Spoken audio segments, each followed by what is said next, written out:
En marge de la campagne d'inscription à l'université pour le grand direct télévisé des acteurs jeunesse, ce mardi 29 juillet dès 17h, avec la grande remise des prix récompensant les initiatives étudiantes et l'engagement jeunesse. Spécial Sitsa.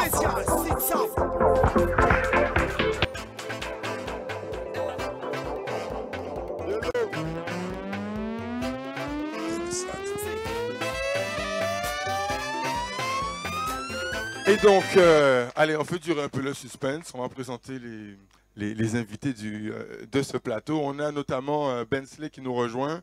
Bensley qui est au four et au moulin ces jours-ci par rapport à l'organisation du Comic Creole Show. Le premier casting a eu lieu il y a quelques semaines.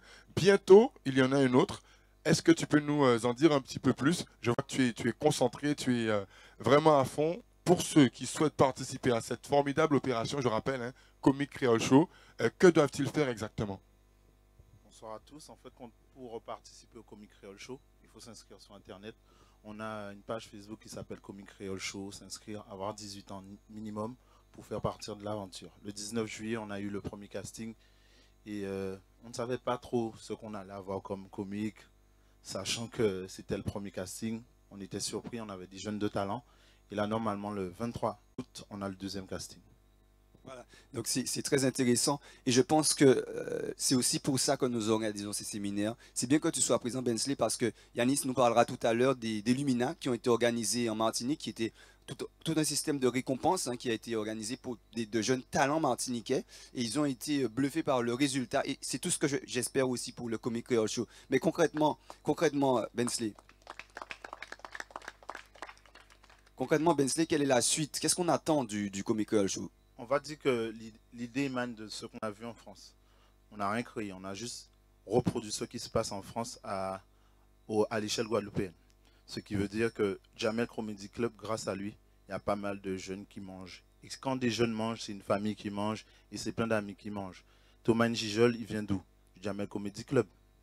Alors l'idée est de chercher des jeunes de talent en Guadeloupe qui veulent se lancer dans ça pour monter une troupe après. On va sélectionner, si ça dépend du nombre de personnes qu'on aura. Et de faire des tournées avec du stand-up et de proposer aux Guadeloupéens d'autres styles de choses qu'on a l'habitude de voir. Pas toujours la mamie, le gars qui s'habille à la mamie, quelque chose d'autre. Travailler, fouiner, chercher pour proposer quelque chose d'autre aux Guadeloupéens. Et vous savez qu'en France, on est 2 millions d'ultramarins. Je pense qu'il y a un public là-bas aussi.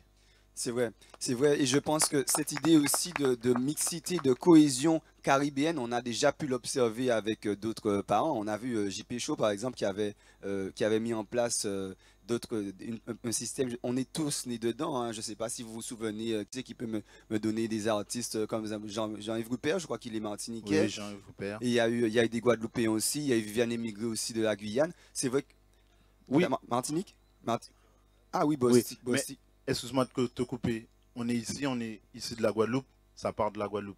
Si demain le Comic Creole Show marche, on ira en Martinique, on ira en Guyane. Pourquoi pas chercher des talents guyanais, des talents martiniquais? Pour l'instant, on est en Guadeloupe, on essaie de faire le bébé ici bien comme il faut et après on partira sur les autres îles.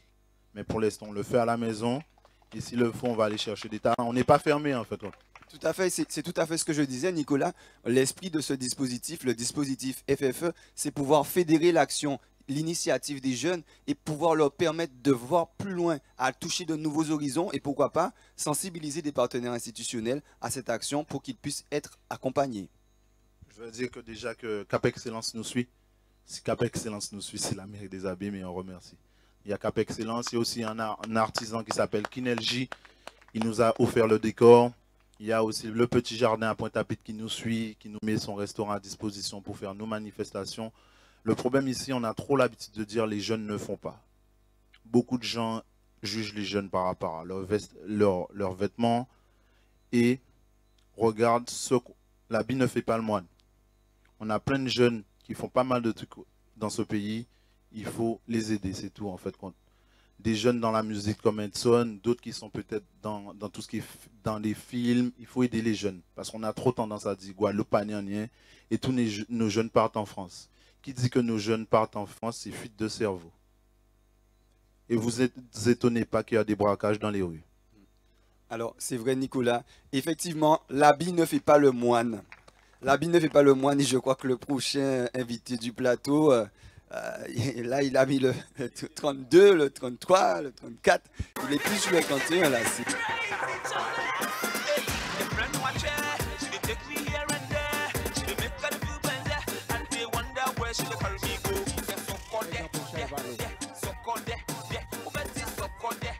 En marge de la campagne d'inscription à l'université pour le grand direct télévisé des acteurs jeunesse, ce mardi 29 juillet dès 17h, avec la grande remise des prix récompensant les initiatives étudiantes et l'engagement jeunesse.